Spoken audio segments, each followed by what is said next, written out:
សួស្តីអ្នកទាំងអស់គ្នានៅប្រាសាទតារីឡៃណារូបចម្លាក់នេះផ្ទុកក្នុងsocial media ដើម្បីបងប្អូនភាសារូបនេះមានមុខដូចមនុស្សយើងមកដោយ slide ដល់ពត់នៅលើដោយសក់ដូចអីចឹងបាទដោយសម្លៀកបំពាក់អីចឹងស្អាតបងប្អូនរូបចម្លាក់នៅប្រាសាទតារីឡៃណាស្អាតមែនទែនខាងភាសាចឹងហើយ slide ដល់ខៀវសម្ងាត់ស្អាតមែនទែនបងគឺ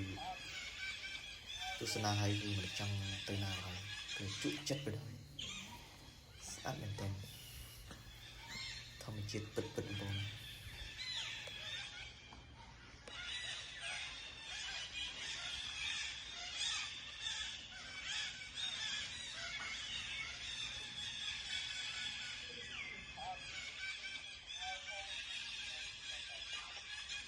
គឺស្ងាត់បងប្អូន